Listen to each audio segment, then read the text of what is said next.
I think this place feels empty. That was all I said. I didn't say lonely. I didn't say I wanted company. I definitely didn't say I wanted my CEO to show up at 10:30 that night carrying 2 pillows and a pair of women's slippers. But there she was.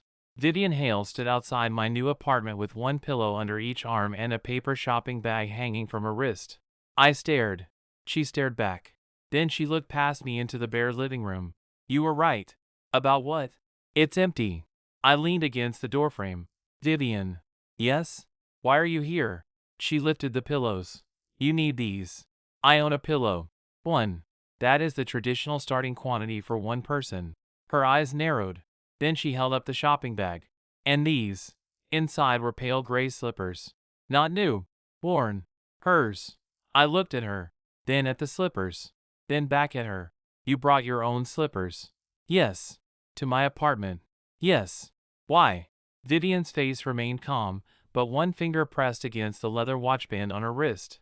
She did that when she was trying very hard not to react. I don't like walking barefoot. That explains slippers existing. It does not explain them existing here. She looked into my apartment again. You said it felt empty. At work? Yes. In passing? Yes. 4 hours ago. I remember. That was the first problem. The second was that Vivian Hale remembered almost everything I said. She was CEO of Larkin Vector, a medical device manufacturer where I had spent the last 6 years designing powered lifting systems for rehabilitation clinics. She was 34, intimidatingly composed, and so private that most employees knew more about her quarterly margins than her weekend plans. I was moving across town because I had sold the small house I had shared with my ex-fiancée. That part mattered. Not because I still loved Natalie. I didn't. But the house had been full of 2 people's things for 5 years. The apartment had almost nothing. 1 couch, 1 table, 1 lamp, a mattress, and 3 boxes I had been too tired to open. It felt quiet in a way I had not expected. Apparently Vivian heard 1 sentence about that and interpreted it as a domestic emergency. You cannot just move your slippers into my apartment. I did not move them. You physically transported them. That is not the same. I started laughing. Vivian looked offended. This is funny to you? A little. She pushed past me. I moved before she hit my shoulder. Come in, apparently. I already had. I noticed. She placed 1 pillow on the couch. The second she carried toward the bedroom. I followed. Absolutely not. She stopped. What? You are not putting a second pillow on my bed. Why? Because that makes this look like a plan. She turned. Her expression changed. Barely. Enough. What if it is? I stopped. There. First escalation. No joke. No accidental concern. A plan. Vivian. Her eyes held mine. I have been trying very hard not to do this badly. Do what? Whatever this is. That answer made my pulse jump. Then she looked toward the bedroom. Your bed still needs another pillow. I laughed. You really cannot survive vulnerability for more than 5 seconds. No. At least she knew. I took the pillow from her. Living room. She let me. That mattered too. We went back out. Vivian put her slippers beside the couch. Not under it. Not hidden. Side by side. Like they belonged. I noticed. She noticed me noticing. Neither of us mentioned it. Then my phone rang. Natalie. My ex. I frowned. Vivian's eyes dropped to the screen. Her entire body went still. Jealousy. Fast. Visible. Second escalation. I answered. Hey. Natalie got straight to it. Did the realtor send you the final closing adjustment? Not yet. There's another issue. What? The buyer wants the garage cleared by Monday. It is cleared. No. The workbench. I closed my eyes. Of course. The old maple workbench I had built during graduate school was still bolted to the garage wall. I had assumed the buyer wanted it. Apparently not. Natalie continued. They're saying removal is our responsibility. I'll handle it. Tomorrow? Yes. A pause. Then she asked, You settled into the apartment? Mostly. You hate apartments. I hate neighbors who vacuum at 6. She laughed. Then. Still feels weird? I glanced at Vivian. Her watchband was disappearing beneath her thumb. Yes. Natalie said, softer, you'll get used to it. I thanked her. We hung up. Vivian immediately asked, Why is she calling you at 10:40? Property closing. She could email. She could. You answered. She owns half the closing problem. Vivian's jaw tightened. You sound jealous. No. Your watch says otherwise. Her eyes flicked to her wrist. Caught. I smiled. Then she asked, are you taking the workbench? I don't know. Do you want it? I said I don't know. Vivian looked toward the half-empty room. What did you build on it? Most of my early prototypes. Before Larkin? Yes. And after? Some. And Natalie? What about her? Did she use it? No. Then why are you hesitating? I looked at her. Because the workbench belonged to the version of my life before everything became shared. Before the house. Before Natalie. Before I started treating stability like the same thing as commitment. I did not explain any of that. Not yet. I'm deciding. Vivian nodded. Then she walked to the couch, picked up one of the pillows, put it behind her back, and sat down. I stared. What are you doing? Staying for 20 minutes. You decided that too? Yes. Why 20? Long enough to make the room less empty. That landed harder than it should have. Third escalation. Title fully delivered. Pillows. Slippers. Her staying. And the bigger question was no longer whether Vivian liked me. It was why the woman who had spent years keeping her distance had suddenly decided my empty apartment was her problem. Vivian stayed 2 hours. Not 20 minutes. We ordered noodles. She hated my folding chairs. I told her furniture did not have to pass executive review. She disagreed. At midnight, she stood to leave and looked down at the slippers. I waited. She did too. You're forgetting something. No. I looked at her. She picked up her coat. Vivian. They can stay. There it was. Another small claim. Not dramatic. Not a toothbrush. Not a drawer. But definitely not accidental. You are leaving shoes in my apartment after one late dinner. They are slippers. That defense has not improved. Her mouth curved. Then she walked out in socks and heels. The next morning, I found one of the pillows on the couch and one on the floor. I had slept there instead of the bedroom. That bothered me. Not because of the apartment. Because I had avoided the bed. Natalie and I had picked that mattress together before we split. The apartment was mine. The mattress still felt like history. At work, Vivian acted completely normal, which was suspicious. She reviewed a production fault, rejected a vendor proposal, walked past my office twice, did not mention the slippers. At 11:15, she appeared in my doorway. Lunch. That sounded like an order. She corrected herself. Would you eat lunch with me? Work lunch? No. I raised an eyebrow. Date? She hesitated. Adjacent. I laughed. Coward. Her eyes narrowed. Lunch. Fine. We ate downstairs in the employee cafe. Publicly. That mattered. Vivian normally ate in her office or during meetings. Half the room noticed her sitting across from me. She did not care. At least she pretended not to. Halfway through, one of our senior engineers, Naomi Price, stopped by. Evan, are you still coming Friday? Vivian looked up immediately. I knew that look now. What's Friday? She asked. Naomi smiled. Housewarming. I had forgotten Vivian did not know. Not because I hid it. Because I had invited maybe 8 people from my team and assumed she did not attend employee housewarmings. Vivian set down her fork. You're having people over. Yes. At the apartment. That is usually how housewarmings work. You didn't invite me. Naomi slowly backed away. Smart woman. I looked at Vivian. I didn't think you would come. That is not the same as not wanting to. Fair hit. You want to come? Yes. Then come. Her shoulders relaxed. Another relationship change. She had gone from secretly invading the apartment to openly asking for access to my social life. Then she asked, will Natalie be there? I stared. No. Good. Vivian. What? That was not subtle. I was not attempting subtlety. Progress. Friday arrived. My apartment stopped feeling empty by 6:30. Coworkers filled the kitchen.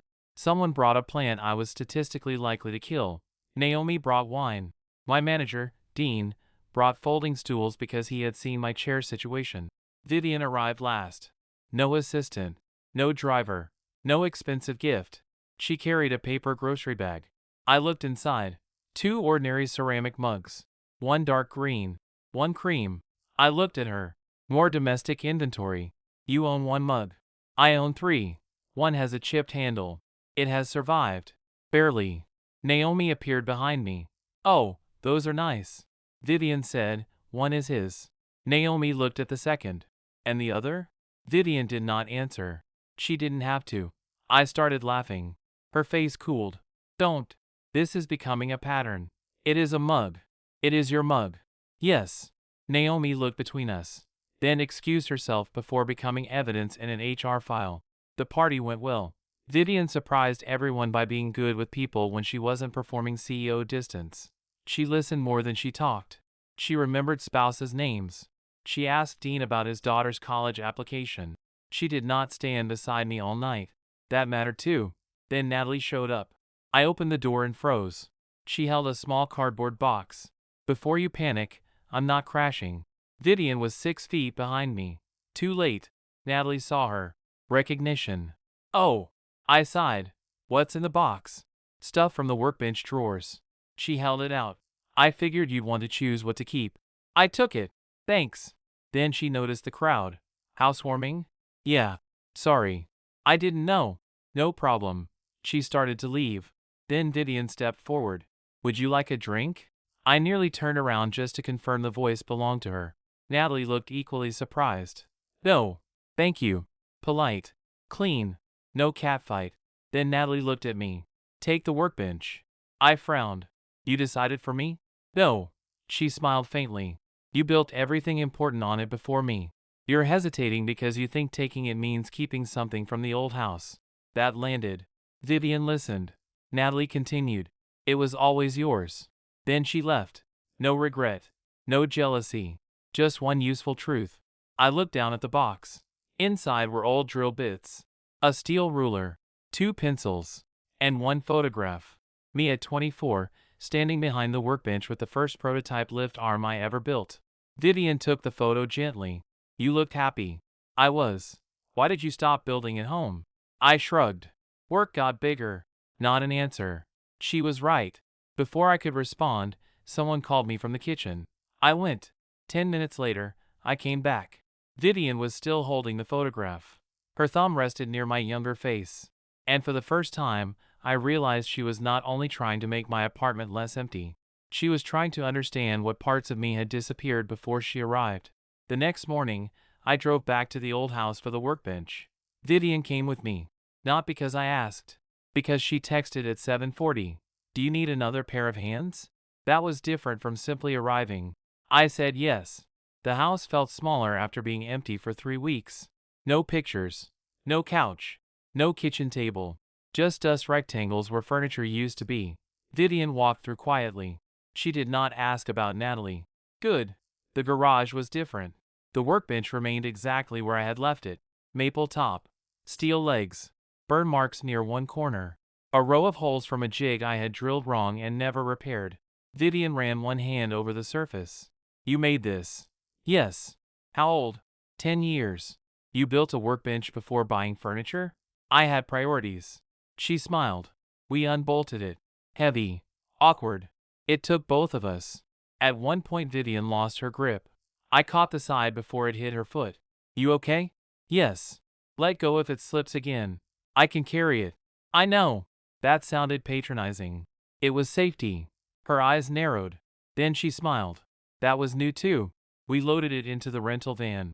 On the drive back, Vivian asked, Why did you sell? The house? Yes. It was too big for one person. Could have bought Natalie out. I could have. Why didn't you? I looked through the windshield. Because keeping the house felt like continuing a plan after the person inside the plan changed. Didn't want it anymore. Vivian waited. I added, I realized I had spent 5 years building a life that made sense only as a pair. And now, I want to know what I choose alone. That sentence changed her. Her hand stopped on the center console. Is that why you have almost no furniture? Partly. You're waiting to decide what belongs. Yes. Vivian looked out the window. Then, quietly. And I arrived with slippers. I laughed. Yes. That was aggressive. Very. Do you regret letting me leave them? I answered too quickly. No. Her face softened. Another emotional reward. Then she asked, Do I make the apartment feel less yours? That was the real question. Not whether she belonged. Whether her wanting to belong threatened my new independence. I thought about it. No. Why? Because I didn't ask you to fill it. That seems contradictory. It's not. I glanced at her. You showed up as yourself. Annoying. Overprepared. Carrying pillows. She smiled. And? I still had to decide whether to let you in. That mattered to both of us. We installed the workbench in my second bedroom. The apartment technically had two. One became my workshop. The first real room I finished. Vivian stood in the doorway while I tightened the final bolt. Better? Yes. You look different. How? Less temporary. That hit. Then she reached into her bag, pulled out a small box. I immediately pointed. No, you do not know what it is. You bring objects into my apartment like territorial markers. That is unfair. Is it? She opened the box. Inside was an old fountain pen. Dark burgundy. Worn gold clip. I looked at her. My father gave me this when I started graduate school. Why are you bringing it here? I need you to fix the cap. I stared. You restore pens? No, I don't restore pens either. You fix mechanisms. That is incredibly broad. The cap won't seal. I picked it up. She knew exactly what she was doing. Giving me something personal. Something valuable emotionally, not financially. Trust. You could take it to a repair shop. I could, but I wanted you to touch something that matters to me. That answer stopped the joke. I looked at her. Why? Vivian's expression tightened. Then she said, because you keep letting me into your space, and I realized I have given you almost nothing of mine. There. Relationship moved again. No biography. No trauma speech. Just a pen. I turned the cap. Loose inner sleeve. Probably fixable. I'll look at it. She nodded. Then. Dinner tonight? Yes. My place. I looked up. You're inviting me over. Yes. Do I get slippers? Her face went blank. Then she laughed. Actually laughed. Bring your own. Vivian's apartment looked nothing like mine. Everything had a place. Books aligned. Shoes behind cabinet doors. Kitchen counters empty except for a coffee machine. No mail. No jackets. No random objects. It looked beautiful. It also looked like nobody had ever forgotten anything there. I noticed immediately. Vivian noticed me noticing. Say it. It looks staged. Her mouth tightened. It is not. Where are your keys? Drawer. Mail. Desk. Shoes. Cabinet. Blanket. Basket. You hide every sign that you exist. She looked around. I live here. Technically. That irritated her. Good. Then I saw the slippers. Not the pair at my apartment. Another pair. Identical. I pointed. You own duplicates. Yes. You brought one pair to my place and replaced them here. Silence. Caught. How long ago? Vivian walked toward the kitchen. Does it matter? Yes. 1 month. I stared. 1 month? Yes. You bought replacement slippers before my housewarming. Yes. Before I knew you liked me. Yes. Before you showed up with pillows. Her jaw tightened. Yes. That was the first major reversal. The pillows were spontaneous. The slippers were not. You were already planning to leave something at my place. Vivian opened a bottle of sparkling water. I was considering it. That is not normal. I know. Why slippers? She gave me one glass. Then answered without looking at me. Because they are the first thing I take off when I decide I'm staying somewhere. Simple. Specific. And much more intimate than a toothbrush. I leaned against the counter. So you bought a second pair before I ever said the apartment felt empty? Yes. Meaning? Vivian turned the label on the bottle so the seam faced away. Nervous habit. I had been looking for a reason. To come over? Yes. To stay?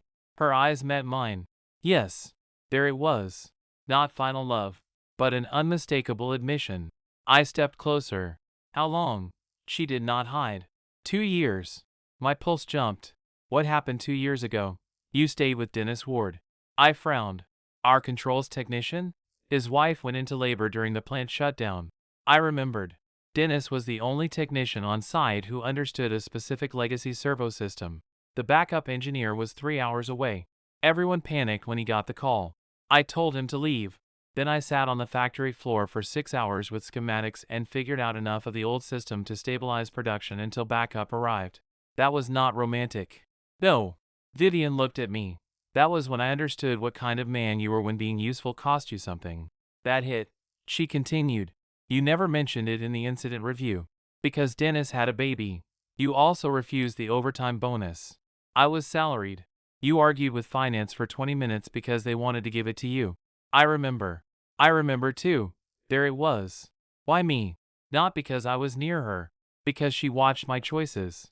Then I asked the obvious question. Why didn't you say anything? You were engaged. Fair.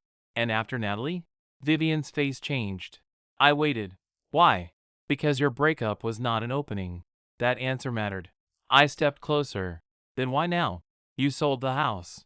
I went still. You took the ring off months earlier, she said. You and Natalie had already separated, but the house still looked like you were waiting for the old life to restart. And when I moved, you chose something that was only yours. Her voice softened. I thought maybe I could ask whether there was room. That tied everything together. The empty apartment, the pillows, the slippers, not filling a void, asking whether she could enter a life I had finally chosen for myself. I reached for her hand. Vivian looked down at our fingers, then up. Is this a date? I asked. Yes. Good. I leaned in. She did too. No delay. No interruption. No, not yet. Our first kiss happened in her spotless kitchen beside two identical pairs of slippers. It started careful. Then Vivian's hand caught the front of my sweater and pulled me closer. There she was. Still the ice queen. Still possessive. When we separated, she whispered, "Your apartment needs better lighting." I laughed against her mouth. You nearly ruined it. I was being sincere. Stop. She kissed me again. Relationship confirmed before the halfway point, which meant the next problem had to be bigger than whether we liked each other. It arrived the following morning. My manager called. Evan, the board approved the Denver expansion. I sat up. Vivian, beside me on the couch, not the bed, looked over. What expansion? I already knew. Larkin Vector had been considering opening a Western engineering center for months. What I did not know was this. Dean continued, "They want you to lead it." Vivian went completely still. Permanent move? I asked. Denver. Minimum 3 years. My new apartment had barely stopped feeling empty. Now I had to decide whether I wanted to leave it. Vivian did not say, "Don't go." That scared me more than if she had. We drove separately to work Monday. Professional boundaries still mattered. By 10, HR sent me the formal Denver package. Big raise. 20-person team. Direct authority over field reliability and new product integration. Exactly the kind of role I had been asking for 2 years earlier. I read the offer twice. Then walked into Vivian's office. She looked up. Close the door. I did. You knew? Yes. How long? Board vote was Friday. Before you came over? Yes. That changed things. You showed up at my apartment knowing I might move. Yes. Were the pillows some kind of panic response? One pillow, maybe. I almost laughed. Vivian. She stood. I knew Denver was possible. I did not know whether the board would select you. Did you vote? No. Why? Conflict. Clean answer. You recused. Yes. Before we kissed. Yes. Before I knew anything. Yes. Good. Then I asked, "Do you want me to take it?" Vivian looked at me. No. Honest. Do you think I should? Another pause. Yes. That was harder. Why? You have spent 3 years arguing that headquarters separates decisions from field reality. I have. Denver gives you field authority. Yes. It is the role you wanted before Natalie and the house, and everything else made staying easier. That landed. She knew the difference between what I wanted and what she wanted. I walked closer. So you want me here? Yes. You think the job is right? Yes. Those are different answers. I know. Her fingers pressed against the edge of her watchband. Then she said, "I hate that." I smiled. "You're doing well. I am suffering. Growth." She glared. Then came the second major reversal. I tried to build this role here. I stopped. What? Last year. She opened a drawer, pulled out a draft org chart. At the center, Director, Field Reliability Integration. My name was handwritten beside it. I stared. You designed a role for me. Yes. Why didn't it happen? I killed it. Why? Vivian did not look away. Because every version reported too close to me. I laughed once without humor. Again with the ethics. No. Her voice hardened. Not only ethics. She slid the paper toward me. I realized I was building a job that solved 2 problems at once. What problems? Larkin needed someone connecting plants and product teams. And? I wanted you in the building. There it was. I could not tell where the business case ended and my selfishness began. So you stopped it. Yes. You never told me. No. Why? Because telling you after rejecting it would have been asking you to reassure me. That was annoyingly self-aware. I looked at the org chart. For months, I had believed the company simply did not see that version of me. The truth was different. Vivian saw it early, too clearly, then distrusted her own reason for wanting me there. Denver was built without you? I asked. Yes. Who proposed it? Dean and operations. Who nominated me? 3 executives. You? No. Good. That mattered. Then Vivian said, take the interview. Not the job? Interview. You're careful. I am trying not to make your decision for you. I smiled. Then I stepped around the desk. She looked up. What? I took her hand. Dinner at my place tonight. Her eyes softened. Why? Because you left slippers there. That night, Vivian brought nothing. No pillows. No food. No object. Just herself. That was new too. We sat on the floor in front of the workbench while I repaired her fountain pen. The cap sleeve had warped slightly. Heat. Pressure. Patience. Vivian watched. Can it be fixed? Yes. Good. You trust me with it? Yes. Why? She looked at the pen. Then at me. Because I think you return things better without trying to make them yours. That line stayed with me. After the repair, I handed it back. She did not take it. Keep it tonight. I raised an eyebrow. Another marker? No. Her mouth curved. Practice. Practice leaving something important in a place she did not control. I understood. And suddenly Denver became more than a career choice. It became a test of whether we could build something without one of us needing to own the room. I flew to Denver for the final interview. Vivian did not come. Good. She did not text during it. Also good. She sent one message that morning. Choose the work. Then choose me separately. That was all. The interview lasted 5 hours. Operations. Engineering. Field technicians. A plant manager who clearly did not want headquarters sending another executive with slides. I liked him immediately. The most important part came in the final session. A technician named Maria Vega asked, if headquarters says launch and the field team says no, who wins? I answered without thinking. The person with the evidence. She smiled. Wrong. I paused.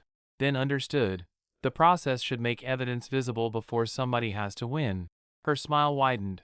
That was the conversation that decided it for me. I wanted the job. Not because of the title. Because I could build the system. I called Vivian from the airport. You want it, she said immediately. Yes. Silence. Then. Okay. You sound awful. I am being supportive. You sound like someone canceled oxygen. Evan. I smiled. Say what you want. I want you to come home. There. Not reject Denver. Not stay at Larkin. Home. Then she corrected herself. Your apartment. Interesting. You almost said my apartment is home. No. Vivian. Possibly. I laughed. Then I said, I want the job. I know. And I want you. Another silence. Longer. Say that again. No. You are cruel. You heard. Her voice softened. I want you too. That was the first direct emotional acknowledgement. Relationship moved again. Then came the complication. HR called the next morning. The Denver role required relocation within 6 weeks. Not 3 months. 6 weeks. My new apartment lease was 1 year. Work could buy it out. My relationship with Vivian was barely 6 weeks old. Everything was moving fast. Too fast. Old me would have delayed. Waited. Tried to preserve every option. Instead, I made a decision. I'm taking Denver. I told Vivian in person. She stood in my apartment kitchen. Her slippers were under the table. Her fountain pen sat beside my workbench. The 2 mugs were in the cabinet. Tiny evidence everywhere. I know, she said. You knew? You were different after the interview. What happens now? Her face tightened. Long distance. You hate long distance. I hate many useful things. Good answer. I stepped closer. You can still say this is too early. I could. Do you want to? No. Then don't. She looked at me. I don't know how to do this casually. I noticed. I don't want to date you for 6 months and pretend I am evaluating whether I care. Also noticed. I already care. There. Bigger confession. Then she said, I also don't want to turn 6 weeks of dating into an obligation because you move. That mattered more. So we choose week by week. I smiled. You hate week by week. Yes. And you're suggesting it? Yes. That might be love. Her eyes narrowed. Do not use words carelessly. I stepped closer. Then I won't. Not yet. But soon. The moving process started. This time, Vivian did not fill the apartment. She helped me empty it. That was a bigger test. Boxes. Labels. Furniture decisions. No CEO logistics team. No company paid movers beyond the relocation package everyone received. She helped carry books, folded blankets, packed kitchen tools. Then she reached the slippers. Stopped. I waited. What? She looked at them. If I pack these, it feels like I am following you. Do you want to? Yes. Then why is that bad? Because you need to know Denver is yours. I smiled. Vivian. She looked up. Bring the slippers. Her face changed. You're sure? Yes. Not both pairs?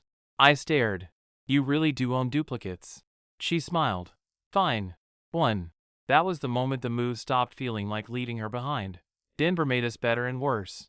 Better because distance forced honesty. Worse because Vivian discovered flight schedules. She sent me a spreadsheet once. I deleted it. She sent a revised version with fewer colors. I threatened to block her. She called. You would not. No. Good. We settled into a rhythm. She visited twice in the first month. I flew back once. Some weekends failed. Work. Weather. Life. No catastrophe. The bigger test came in month 3. Larkin's Western Engineering Center found a reliability problem in a new patient lift motor. Serious enough to delay launch. Not dangerous yet. Could become dangerous if ignored. My team found the defect. We recommended a 6-week delay. Headquarters hated it. The product vice president called. Then operations. Then board. Vivian did not call. That mattered. She knew my team owned the recommendation. At the final review, she attended as CEO. Professional. Cold. She asked 3 technical questions. Then said, Denver's recommendation stands. No praise. No romantic protection. Just evidence. Afterward, one executive complained privately that Vivian always sided with me. I heard through Dean. That irritated me. So I asked governance for an independent review of the decision. Vivian found out. Called immediately. You do not need to prove you're independent from me every time we agree. I know. Then why review it? Because perception matters. So does not making your career a permanent defense against dating me. That stopped me. She was right. The independent review confirmed the 6-week delay. Correct decision. Then Vivian did something I did not expect. She changed the review structure. Future launch holds from Denver would go first to a 3-person technical panel before executive escalation. Not to weaken me. To remove the need for anyone to ask whether the CEO influenced my judgment. That was structural. Clean. And it remained even if we broke up. I respected that. Then came the 3rd major reversal. Dean called me after the policy change. You know Vivian wanted to move the Western Center to St. Louis, right? I went still. What? Last year. Before I got the job? Yes. Why? Heard she thought co-location would reduce startup cost. My stomach tightened. I called Vivian. Did you try to keep the Western Center in St. Louis? Silence. Then. Yes. Because of me? Partly. I closed my eyes. There it is. Wait. I listened. The first model was St. Louis because existing lab capacity made it cheaper. Okay. When operations pushed Denver, I argued against it. Because? She took a breath. Because if Denver won, I knew you would be the obvious leader. And that scared you. Yes. That was not what I expected. You tried to stop the job. Yes. Why didn't you? Because I lost the business case. I almost laughed. Good. Then she said, and I realized I was becoming exactly what I feared. What? Using company structure to control whether you stayed near me. Her voice softened. I changed my vote before the final board decision. That mattered. You supported Denver? Yes. Knowing I might take it. Yes. Why didn't you tell me? Because then it would sound noble. Fair. I sat down. For months, I thought Vivian's great restraint began after we started dating. It began earlier. Before the pillows. Before the slippers. Before I knew anything. She had already faced the choice between proximity and my freedom. And eventually chose my freedom. I flew back that weekend. No warning. I showed up at her apartment Friday night carrying 1 pillow. Vivian opened the door. Looked at it. Then at me. What is that? You have too many pillows. That is false. I'm balancing inventory. Her eyes softened. I stepped inside. Then I said, I love you. No delay. No waiting for the final chapter.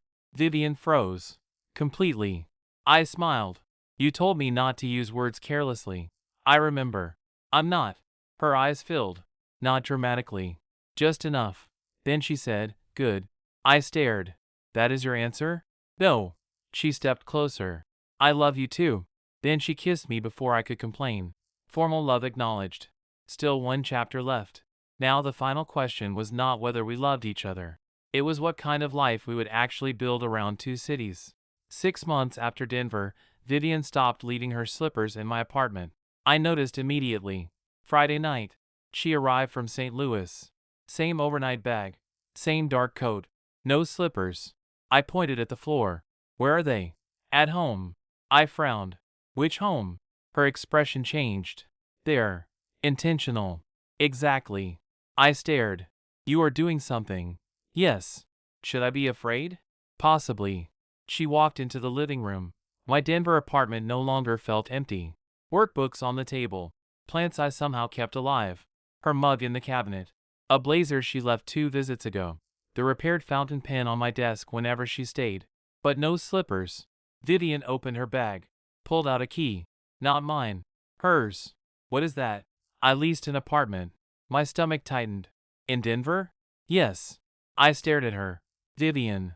Before you panic, listen. I folded my arms. Go! It is not relocation. Good start.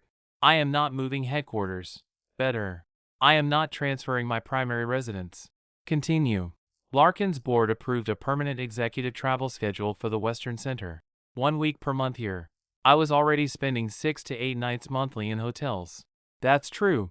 I hate hotels. Also true. So I leased a small place. I looked at the key. You got a second apartment because of work. And you. There it was. Honest. Mostly which? 60-40. Which direction? She glared. I smiled. Then she said, I did not want to put more of myself into your apartment until I knew I could also build a life here that was mine. That stopped me. Exactly right. No moving into my space by momentum. No turning long distance into quiet cohabitation without discussion. She built her own room first. Where? 4 blocks away. I laughed. 4 blocks? Efficient. Yandere. You keep using that word. It keeps fitting. She handed me the key. I stared.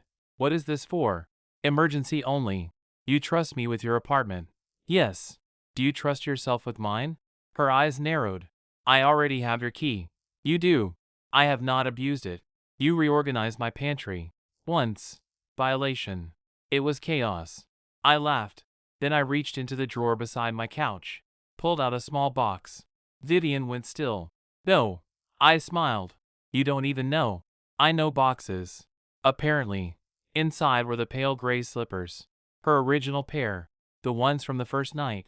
I had cleaned them. Not because they were dirty. Because one heel had torn slightly. I repaired the seam. Vivian picked one up. You fixed them. Yes. Why? Because you were going to throw them away. They are old.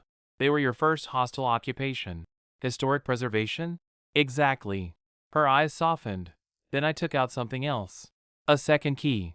Mine. Not the emergency copy she already had. A new one on a plain leather tag. She looked at me.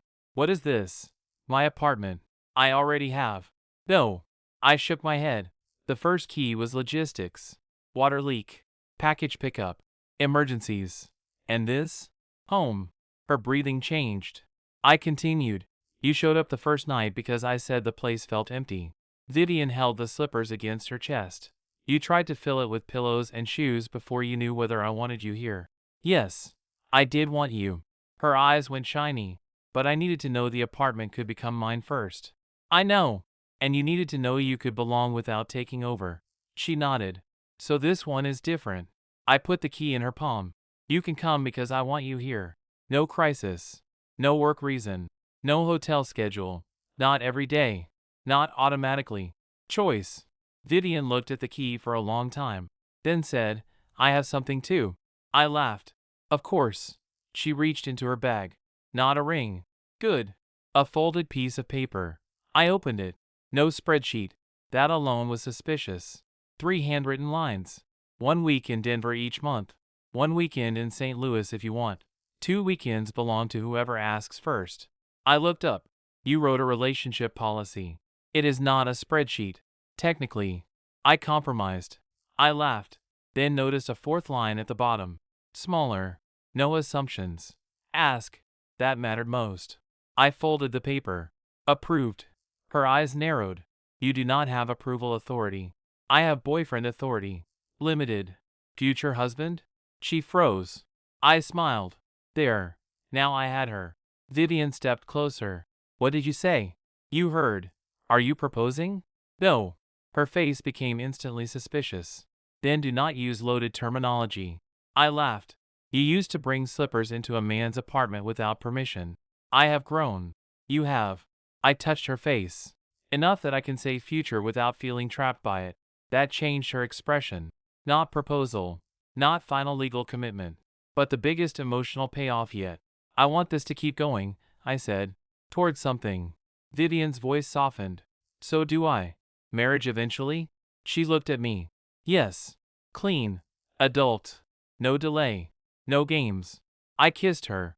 Then she pulled back. Which apartment tonight? I smiled. Mine. Tomorrow? Yours. That seems inefficient. Dating. She sighed. Then bent down and put on the old gray slippers. The repaired pair. She stood. Looked around my living room. 2 pillows on the couch. Her mug in the kitchen. Her pen on my desk. A key in her hand. None of it felt like invasion anymore. It felt chosen. Vivian walked toward the kitchen. I followed. What are you doing? Tea. Good. And your pantry is still unacceptable. No. She opened the cabinet. I closed it. She glared. I kissed her. Problem solved. Mostly. When we finally pulled apart, she looked down at the slippers. Then at me. Still empty? I looked around. At the room. At her. At the life that had stopped feeling temporary without becoming crowded by somebody else's plan. No. Vivian smiled. Not the CEO's smile. Mine. Then she slipped her hand into my pocket and stole my apartment key even though I had literally just given her one. I stared. You already have a key. I know. Then why take mine? Backup. Possessive. Yes. Give it back. No. I laughed and chased her around the kitchen. The Ice Queen CEO who terrified entire executive meetings ran barefoot, well, slipper-footed, through my apartment carrying 2 keys and laughing hard enough to lose all dignity. The first night she came over, she thought 2 pillows could make a room feel less empty. She was wrong. The pillows did nothing. The slippers did. Not because they filled space. Because they meant somebody strong enough to have her own life had chosen to leave something behind in mine. And this time, I wanted it there. That's all for today. Remember to subscribe and support us.